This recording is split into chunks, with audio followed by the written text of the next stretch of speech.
नमस्कार, आप देख रहे हैं डेड न्यूज खबरें आप तक। मैं हूं आपके साथ शारदा झा।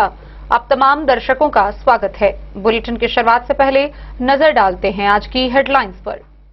लोखा में चाय बेचने वाली महिला हत्या के मामले में शव रखकर प्रदर्शन, पुलिस पर लाठीचार्ज का आरोप, तनाव का माहौल।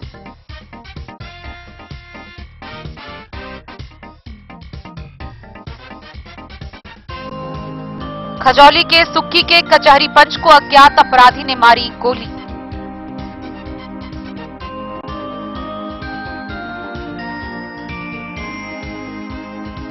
जिला निर्वाचन पदाधिकारी ने ईवीएम प्रदर्शन केंद्र का किया उद्घाटन। मतदाताओं को ईवीएम के प्रयोग की दी जाएगी भौतिक जानकारी।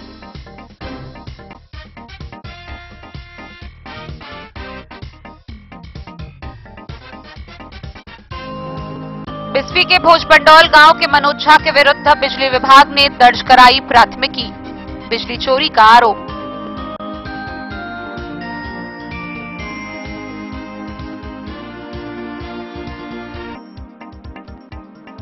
मधवापुर के उत्तरा गांव में बढ़ता जा रहा पेयजल का संकट, पानी के लिए हाहाकार।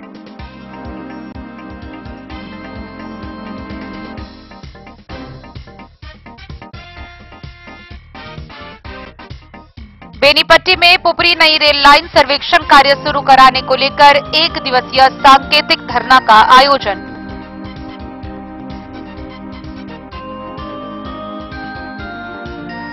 जयनगर के +2 हाई स्कूल में शिक्षा समिति के गठन को लेकर बैठक का आयोजन।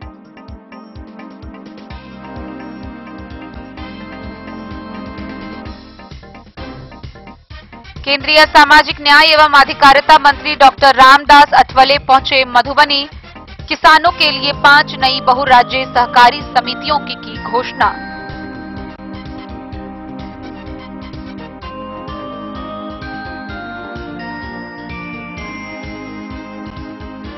खजौली सीएचसी परिसर में परिवार नियोजन सेवा पखवाड़ा का आयोजन, विधायक अरुण शंकर प्रसाद ने फीता काटकर किया उद्घाटन।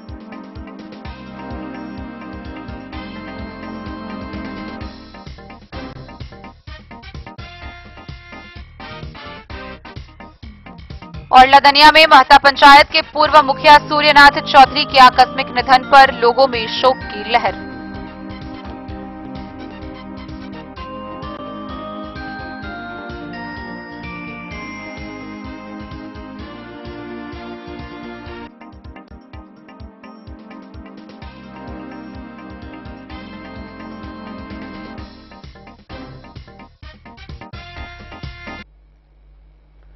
खबरें अब विस्तार से। पहली बड़ी खबर हम आपको लौकहा थाना क्षेत्र से बता रहे हैं, जहां बीते सोमवार को कमला बलान तटबंध के समीप चाय व नाश्ता का दुकान करने वाली एक महिला आसमा खातून की धारदार हथियार से हत्या कर दी गई थी। गौरतलब हो कि इस मामले में पुलिस ने अगले ही दिन त्वरित कार्रवाई करते हुए इस मामले के 2 मुख्य आरोपियों को गिरफ्तार किया। दोनों को गिरफ्तार कर न्यायिक हिरासत में भेज दिया गया। इसी बीच परती टोल पर किसी ने यह अफवाह फैला दी कि पुलिस ने दोनों आरोपियों को गिरफ्तार तो किया है, लेकिन दोनों को लौकहा थाने में रखा है और इसके बाद मृतका के परिजन और स्थानीय ग्रामीण भड़क गए। आरोपितों के घर के बाहर मृतका के शव को रखकर देर तक हंगामा किया। इस दौरान जब बीच बचाव करने पुलिस पहुंची तो पुलिस के साथ भी मारपीट की जाने की खबर सामने आई है, जहां पुलिस पर गांव वाले टूट पड़े और पुलिस किसी तरह जान बचा के भागी, जिसके बाद नेपाल बॉर्डर क्रॉस करते वक्त वह एसएसबी के पास पहुंची। एसएसबी की पूरी टीम उस जगह पर पहुंची और बाद में काफी मान मनोबल के बाद मामले को शांत कराया गया। बहरहाल पूरे क्षेत्र में तनाव का माहौल कायम है। दूसरी तरफ मृतका के पति का पुलिस के ऊपर कई गंभीर आरोप लगाए गए हैं। आइए हम आपको दिखाते हैं क्या है ये पूरी वारदात। लौकहा थाना क्षेत्र अंतर्गत बलान नदी के पश्चिमी तटबंध पर बीते सोमवार को हत्या की गई चाय व नाश्ता बेचने वाली महिला आसमा खातून का शव सोमवार की देर शाम उसके घर लाया गया। पुलिस ने हत्या में शामिल दोनों आरोपितों मोहम्मद तौकीर अख्तर एवं तौफीक आलम को गिरफ्तार कर न्यायिक हिरासत में मंगलवार को भेज दिया। बावजूद इसके किसी ने परती टोल पर यह अफवाह फैला दी कि पुलिस दोनों आरोपितों को लौकहा थाना में ही रखी हुई है। फिर क्या था? मृतका के ससुराल ललमनिया थाना क्षेत्र के विशनपुर से पहुंचे स्वजनों ने मंगलवार को शाम 4 बजे शव को परती टोल निवासी आरोपित मोहम्मद मंसूर अली उर्फ गब्बर के पुत्र मोहम्मद तौकीर व तौफीक के घर के दरवाजे पर रखकर प्रदर्शन किया। प्रदर्शन के दौरान स्थिति तनावपूर्ण हो गई जब मौके पर पहुंची पुलिस की 112 नंबर टीम को ग्रामीणों ने खदेड़ दिया। पुलिसकर्मियों ने किसी तरह जान बचाकर नेपाल बॉर्डर पार की और भागते हुए एसएसबी चेक पोस्ट पर शरण ली, जहां से एसएसबी की मदद से वह पुनः लौकहा थाना पहुंचे। स्थिति की गंभीरता को देखते हुए लौकहा, ललमनिया, खुटौना और नरहिया थाना की पुलिस टीमों को मौके पर कैंप करने के लिए बुलाया गया। इस बीच मृतका के पति मोहम्मद हाफिज ने पुलिस पर गंभीर आरोप लगाए। उन्होंने कहा कि हत्याकांड में संलिप्त अन्य लोगों के नाम प्राथमिकी में नहीं जोड़े गए। सोमवार की रात लगभग 12 बजे उनकी 12 वर्षीय बेटी गजाला खातून को थाना ले जाकर मारपीट कर जबरन बयान बदलवाया गया।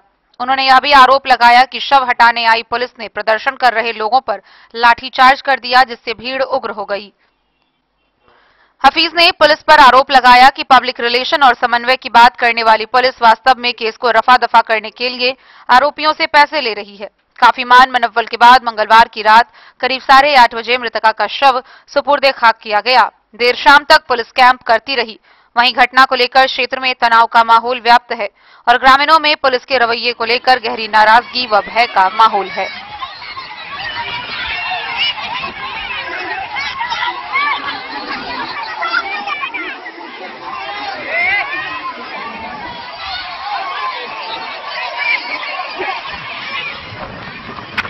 सर, लौकहा थाना क्षेत्र में आज एक धारदार हथियार से एक महिला की हत्या कर दी गई थी। क्या कुछ मामला है सर? मामला यह है कि आज लगभग 12 बजे लौकहा थाना को सूचित किया गया कि भूतईवाला नदी के पश्चिमी तटबंध पर एक झोपड़ी में जो 0 पॉइंट के बिल्कुल पास अवस्थित है, वहां आसमा खातून नाम की महिला की लाश मिली है, जो खून से बिल्कुल लथपथ थी, गले में डीप कट था।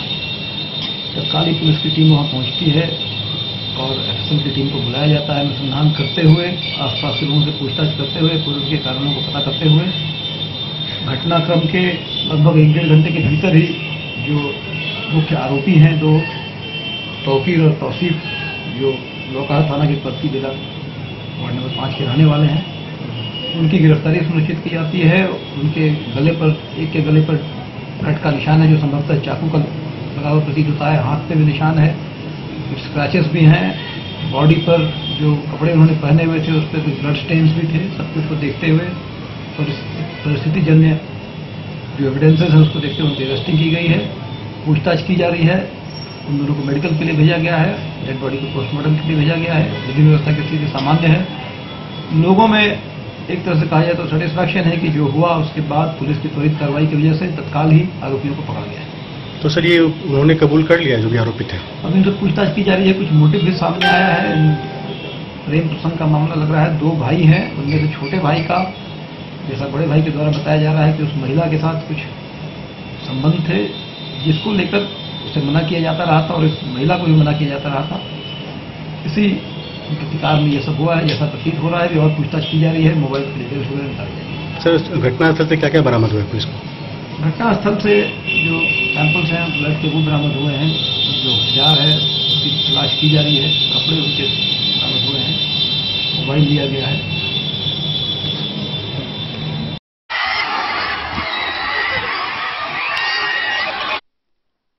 डन न्यूज के लिए राशिद रजा की रिपोर्ट।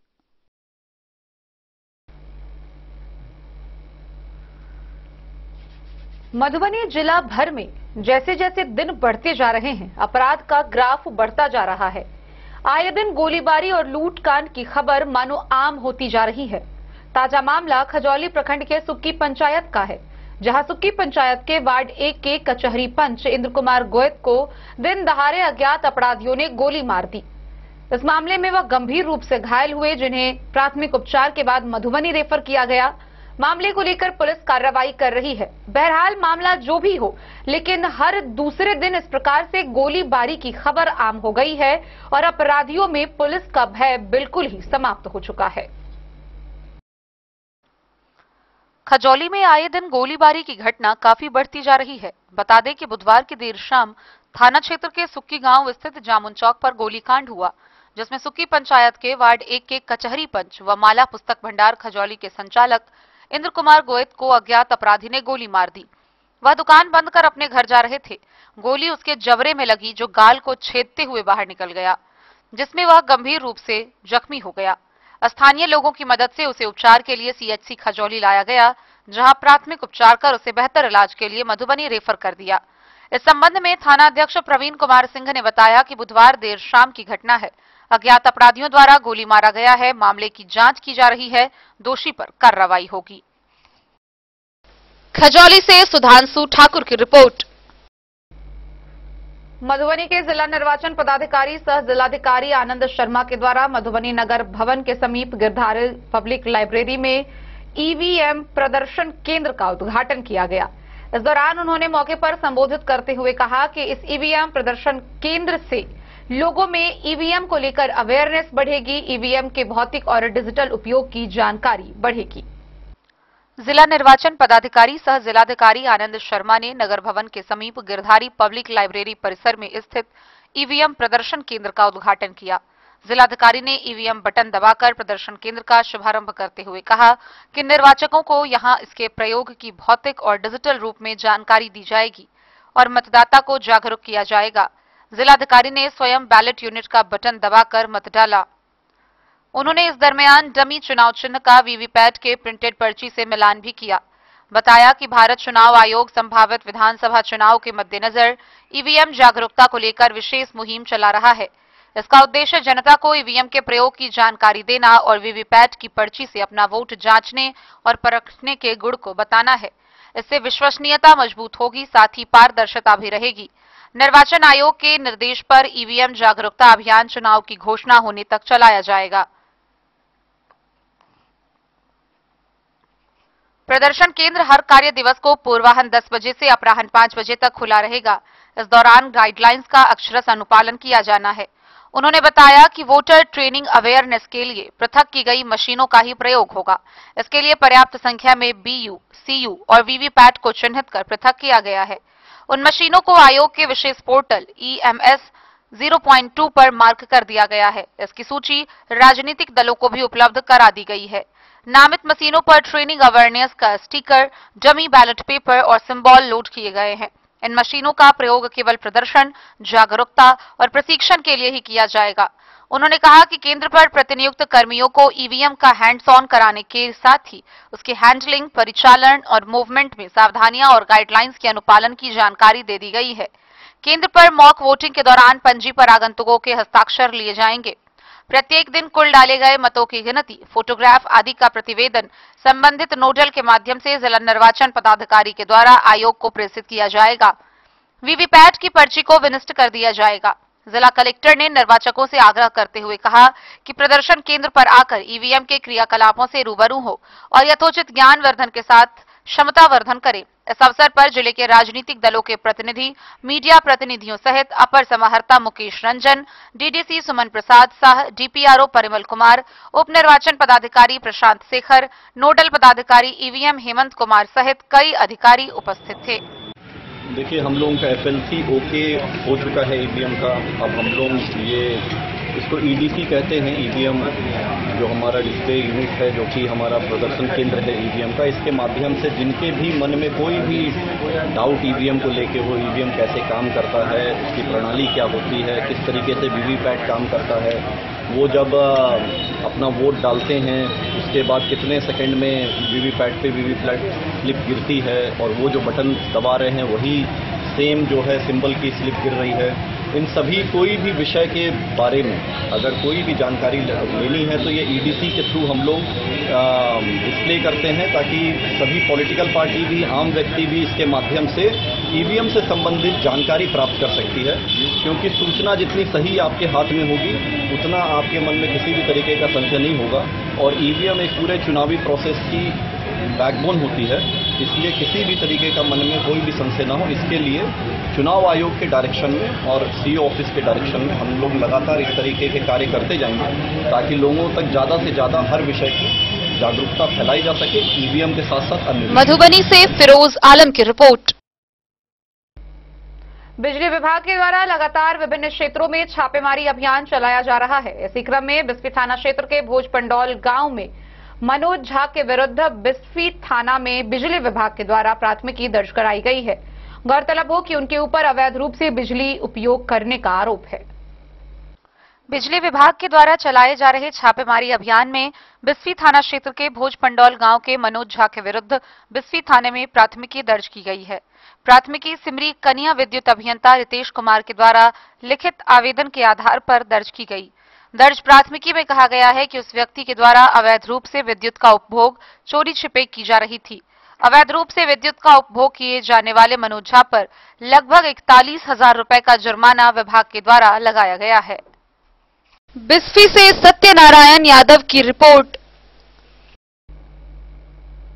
खबरों का सिलसिला जारी रहेगा। जल्द ही लौटेंगे एक छोटे से ब्रेक के बाद। आप बने रहिए हमारे साथ। में मधुबनी इस शादी सीजन सिर्फ हमारे साथ खरीदे और पाए 100% एक्सचेंज वैल्यू।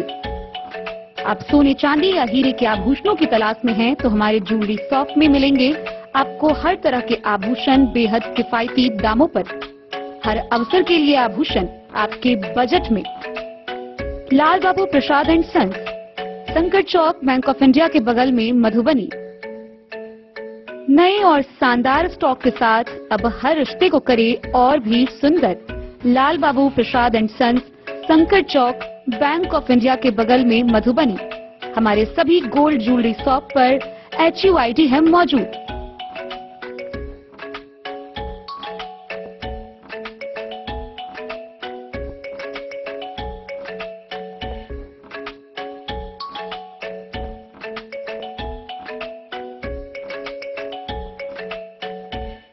ट्रेंड के इस जमाने में क्या आप भी चाहते हैं स्टाइलिश और फैशनेबल कपड़े? क्या आप अपने लुक को अपग्रेड करना चाहते हैं? अगर हाँ, तो आज ही आएं Bombay fashion readymade sari showroom. हमारे पास पुरुषों, महिलाओं और बच्चों के लिए है नए से नए फैशन ट्रेंड में कपड़े और एक्सेसरीज का लार्ज कलेक्शन। आपके बजट और हर अवसर के लिए खास। चाहे काम के लिए हो नए आउटफिट की तलाश, या पार्टी के लिए ड्रेस, या किसी खास अवसर के लिए सूट, सलवार और साड़ी, हमारे पास है हर एक ब्रांड। क्रिम्सन क्लब, मुफ्ती, टर्टल और किलर के SIS स्टोर्स। इसके अलावा रेमंड, स्पार्की, जॉकी, लक्ष्मीपति, मान्यवर, ब्लैकबेरी, नवाब पार्कर जैसे बड़े ब्रांड। तो देर किस बात की, आज ही आए बॉम्बे फैशन साड़ी एवं रेडीमेड शोरूम। हमारा पता है महिला कॉलेज रोड, मधुबनी।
लाल बाबू ज्वेल।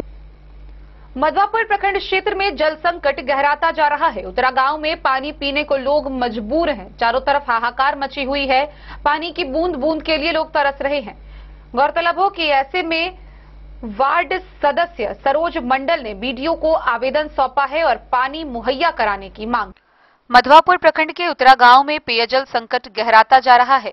वहां एक ही वार्ड में तकरीबन 300 लोग पेयजल से वंचित हो गए हैं। मामला वार्ड नंबर 4 का है। इस समस्या के निराकरण के लिए वहां के वार्ड सदस्य सरोज मंडल ने BDO को आवेदन दिया है। उन्होंने वंचित लोगों को पेयजल आपूर्ति कराने के लिए अतिरिक्त नलकूप की व्यवस्था कराने की मांग आवेदन के जरिए की है। वार्ड सदस्य ने समस्या का जिक्र करते हुए बताया, वंचित परिवार के लोगों को पेयजल के लिए घर से दूर जाकर घंटों अपनी बारी का इंतजार करना पड़ता है। इससे लोगों की परेशानी बढ़ी हुई है। उन्होंने प्राथमिकता के आधार पर पेयजल संकट को दूर कराने की मांग BDO से की है। मधवापुर प्रखंड क्षेत्र की सभी 13 पंचायत के जनप्रतिनिधियों ने जलस्तर नीचे जाने की पुष्टि की है। उन लोगों ने बताया कि अधिकांश चापाकल और नलकूप सूखने से इलाके में पानी की किल्लत बढ़ गई है। वीडियो साहब कहलक से हम करवा दे छिए। कथी करवा दे छिए? चाहा के वार्ड में नल जल चालू तो है, हम कहले पूरा घर नहीं मिल रहा है नल जल, आधा व्यक्ति छूट जाए। कते घर छूटे? 300 व्यक्ति छूट जाएगा। ओहि के लेल की उपाय कल जा सके? वीडियो साहब कल के नया बोरिंग करवा दे छिए। तो आवेदन दिलिए वीडियो साहब के? आवेदन दिलिए वीडियो साहब के। 300 अभी पानी के सुविधा के लेल अभी पूरा कल कुआं सब सूख गए।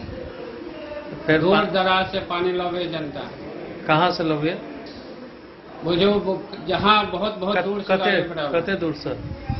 2 किलोमीटर दूर से, कभी 1 किलोमीटर दूर से, जहाँ से जनता का सुविधा मिले। दूर दूर से पोखरी उखरी के पानी सब पी रहा है।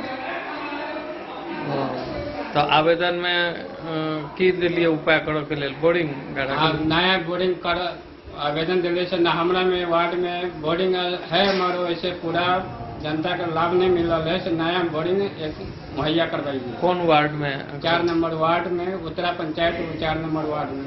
कते घर वंचित है पानी से? पानी से 300 साढ़े 300 लगभग वंचित है। वंचित है। की नाम भेल अहाँके? सरोज मंडल। अहाँके परिचय? परिचय उत्तरा के वार्ड सदस्य, 4 नंबर के वार्ड सदस्य। द न्यूज के लिए मधवापुर से एसके दीपक की रिपोर्ट।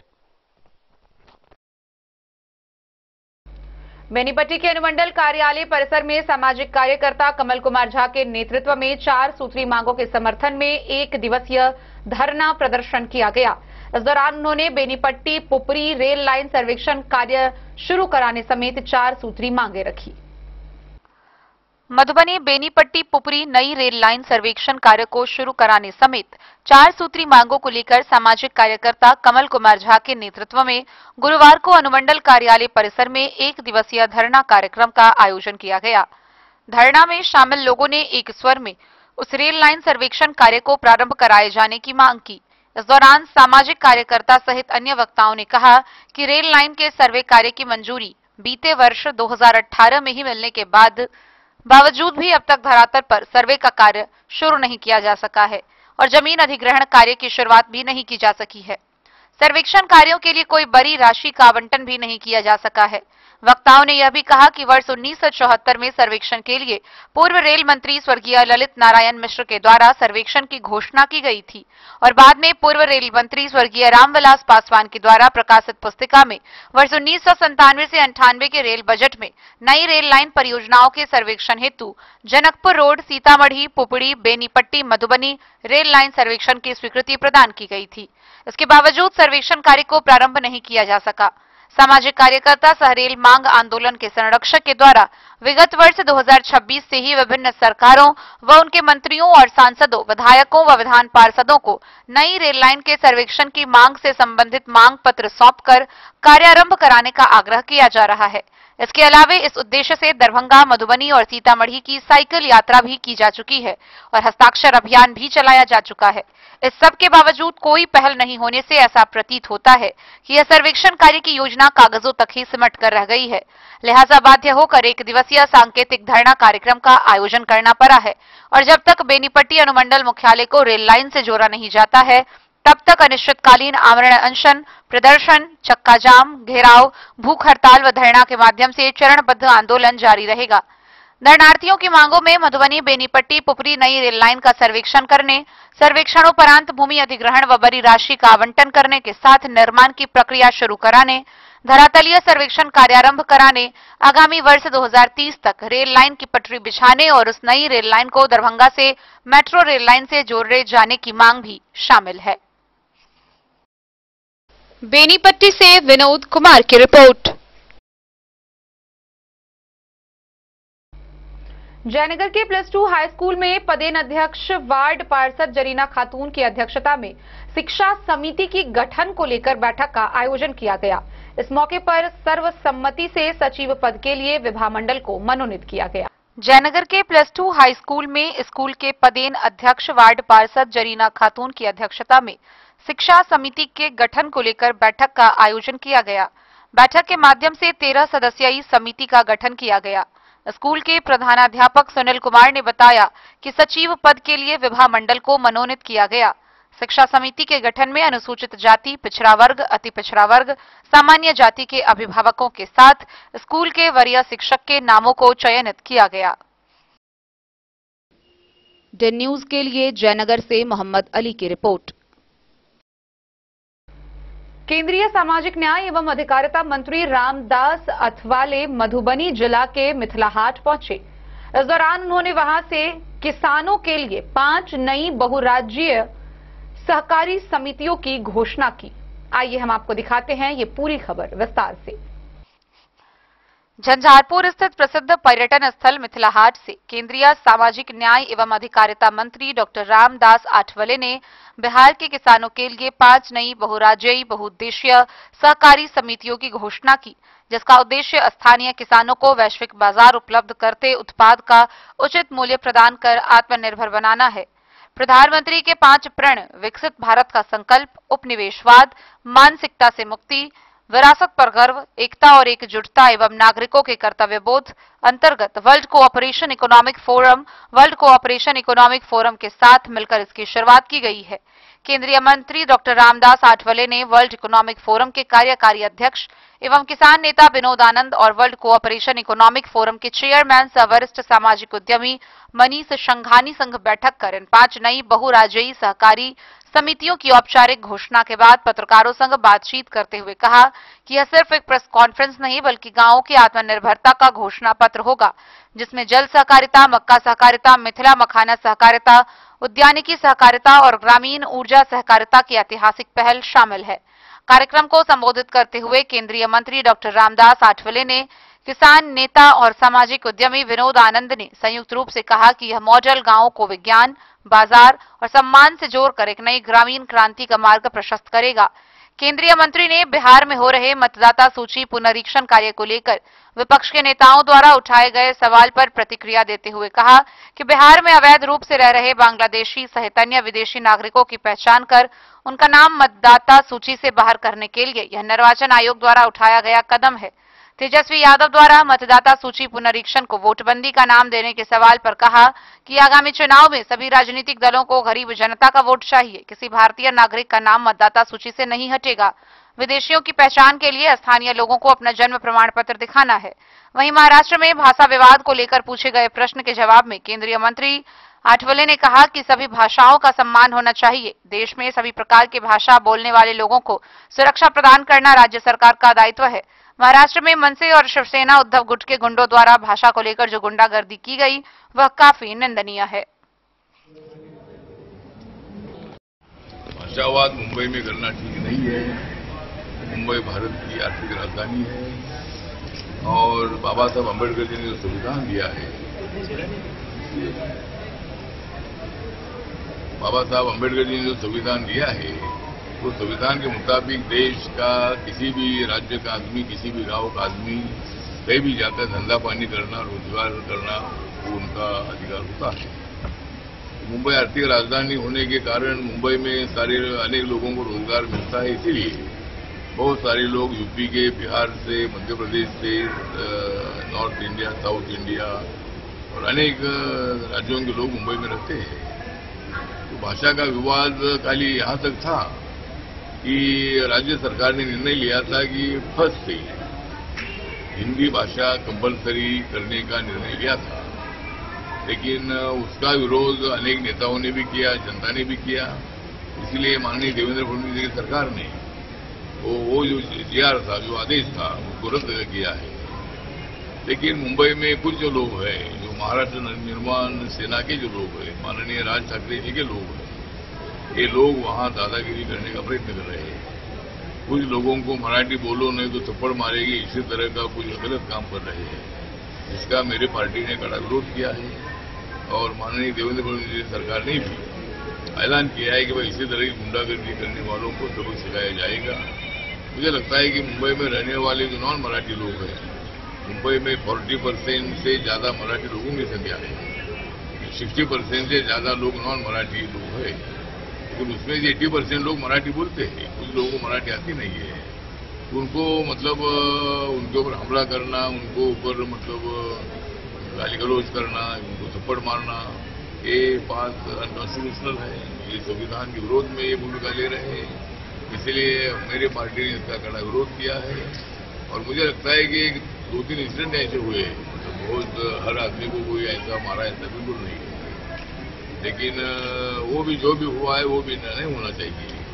और वहाँ नॉन मराठी लोगों की सुरक्षा करने की जिम्मेदारी राज्य सरकार की है, और राज्य सरकार उसके लिए ताकतवर सरकार है माननीय देवेंद्र फडणवीस जी, और वहाँ के नॉन मराठी लोगों की पूरी रक्षा की जाएगी। और मनसे या शिवसेना के उद्धव ठाकरे के लोगों की तरफ से दादागिरी हो रही है, उसको लगाम लगाने का काम हमारी सरकार करेगी। सर, बिहार में जो मतगणना पुनरीक्षण का जो काम चल रहा है, इसको लेकर के आपने अभी कहा, तो इसमें तेजस्वी यादव कह रहे हैं कि गरीबों का वोट काट दिया जाएगा, पहले नोट। Bureau report, Madhubani. खबरों का सिलसिला जारी रहेगा, जल्द ही लौटेंगे एक छोटे से ब्रेक के बाद। आप बने रहिए हमारे साथ। राजनगर मधुबनी के दिल में गांधी चौक स्थित अब एक ही छत के नीचे फैशन और ज्वेलरी की अनोखी दुनिया राज राजेश्वरी कलेक्शन और महादेव सा अमरनाथ प्रसाद ज्वेलर्स की शानदार पेशकश, जहां आपको मिलेंगे saris, suits, lehengas, sherwanis, kurtas, bedsheets, kids wears, shirts, jeans और कुर्तीज। हर खास मौके के लिए खास कलेक्शन और साथ ही ब्रांडेड 916 गोल्ड, सिल्वर और नक्षत्र डायमंड ज्वेलरी एवं गृह रत्न, उपरत्न और घड़ियों के विक्रेता का विशाल शोरूम महादेव सा अमरनाथ प्रसाद ज्वेलर्स, मिथिलांचल का नंबर 1 AC शोरूम, जहां है सोना चांदी के मेकिंग चार्ज पर 31% तक का डिस्काउंट ऑफर एवं डायमंड के मूल्य पर फ्लैट 21% तक का डिस्काउंट ऑफर, साथ ही 100% कैश वापसी की सुविधा उपलब्ध है। तो आज ही आइए आरती मॉल, गांधी चौक, राजनगर बाजार, मधुबनी और बनाइए हर खास पल को और भी खास। संपर्क करें 9431643733 पर। राज राजेश्वरी कलेक्शन और अमरनाथ प्रसाद ज्वेलर्स, विश्वास, गुणवत्ता और परंपरा का संगम। नमस्कार, मैं अमरनाथ प्रसाद, महादेव सा अमरनाथ प्रसाद ज्वेलर्स राजनगर के प्रोप्राइटर। अभी सोने, चांदी और डायमंड में बहुत अच्छा ऑफर चल रहा है। सोने चांदी के मेकिंग चार्ज पर 31% तक का डिस्काउंट है और डायमंड के ज्वेलरी के मूल्य पर 21%, 21% का फ्लैट डिस्काउंट है। तो आप लोग आवे, पधारें और इस ऑफर का लाभ उठावें। गोकुल राज।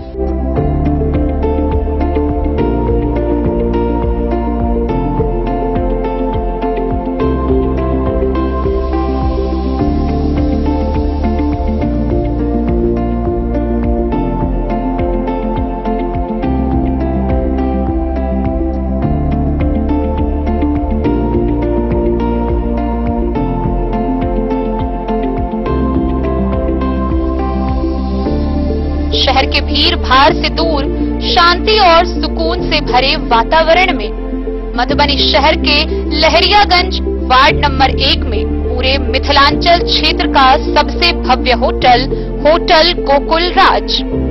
4 मंजिला इमारत की इस होटल में है 4 बड़े बड़े बैंकेट हॉल, रिंग सेरेमनी, शादी, मीटिंग या पार्टी, हर एक आयोजन के लिए अलग से हॉल की व्यवस्था, रेस्टोरेंट की व्यवस्था जहां एक से बढ़कर एक लजीज व्यंजनों का मिलेगा संगम, और रहने का उचित प्रबंध, suite room, AC room, non AC room से सुसज्जित होटल जहां लिफ्ट की भी है व्यवस्था, पार्किंग का पूरा इंतजाम। तो आइए और इस जिंदगी में खुशियों से भरी यादें शामिल करिए। होटल गोकुल राज मधुबनी में आप लोगों का स्वागत है।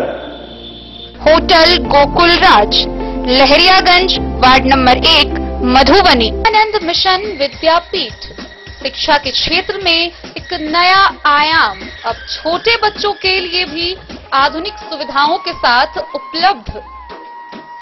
विवेकानंद मिशन विद्यापीठ जूनियर, जहां क्लास प्री नर्सरी से 5th स्टैंडर्ड तक के बच्चों का एडमिशन प्रारंभ है। अगर आप भी चाहते हैं अपने बच्चों का शिक्षा के क्षेत्र में बेहतर विकास, तो विवेकानंद मिशन विद्यापीठ जूनियर है आपके लिए तैयार। 2.5 से 10 वर्षों के बच्चों के लिए आपको मिलेगा आधुनिक सुविधाओं के साथ एक बेहतर शिक्षा का माहौल। सीबीएसई बेस्ड करिकुलम सिलेबस के साथ साथ स्टूडेंट्स होंगे art and craft, game and sports और कल्चरल एक्टिविटीज में अव्वल। इंग्लिश मीडियम के माहौल के बीच स्टूडेंट्स बनेंगे स्मार्ट, जहां किताबी ज्ञान के साथ साथ हर क्षेत्र में स्टूडेंट्स होंगे अवेयर। हॉबीज और इंटरेस्ट को मिलेगी प्राथमिकता। तो आइए और अपने बच्चों के बेहतर भविष्य के लिए आज ही नामांकन करवाइए।